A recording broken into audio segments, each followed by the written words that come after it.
ये कहानी कबीर परमेश्वर जी की उस दिव्य लीला की है जब उन्होंने अपने शरीर का त्याग कर सतलोक जाने की घटना से ये प्रमाणित किया कि वही सच्चे और पूर्ण परमात्मा हैं। उन्होंने ये सिखाया कि मोक्ष प्राप्ति धर्म, जाति, स्थान या कर्म कांड पर निर्भर नहीं करती, बल्कि सत्य भक्ति और पुण्य कर्मों के आधार पर होती है।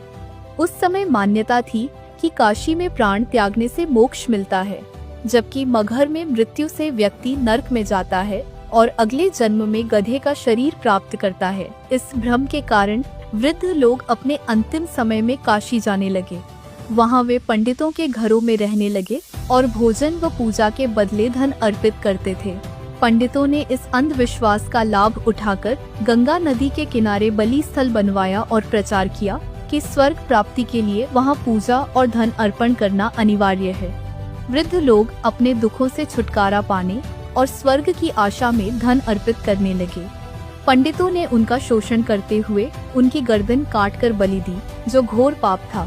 कबीर जी ने इन अंधविश्वासों को चुनौती दी और कहा कि पुण्य कर्म करने वाला चाहे कहीं भी प्राण त्यागे, उसे मोक्ष मिलेगा।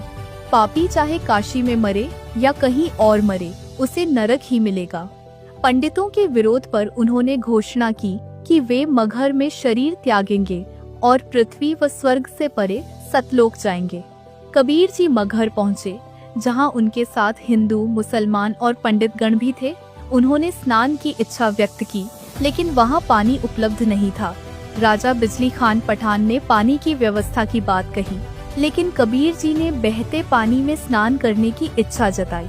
वहाँ पहले बहने वाली आमी नदी शिव जी के श्राप के कारण सूख चुकी थी।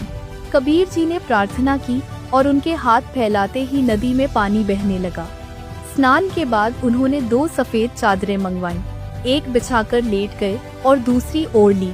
उन्होंने सभी को बताया कि चादर उठाने पर उनका शरीर नहीं मिलेगा, क्योंकि वे सहशरीर सतलोक जा रहे हैं। उनके ऐसा कहते ही वे आकाश मार्ग से सतलोक चले गए। जब लोगों ने चादर उठाई तो वहाँ उनका शरीर नहीं था, बल्कि सुगंधित फूल थे। हिंदू और मुसलमानों ने उन फूलों को आपस में बांट लिया। इस घटना से प्रभावित होकर मगहर में उनकी याद में 2 स्मारक बनाए गए। इस लीला ने सिखाया कि सच्ची भक्ति और पुण्य कर्मों से ही मोक्ष प्राप्त होता है, न कि किसी स्थान या कर्मकांड से।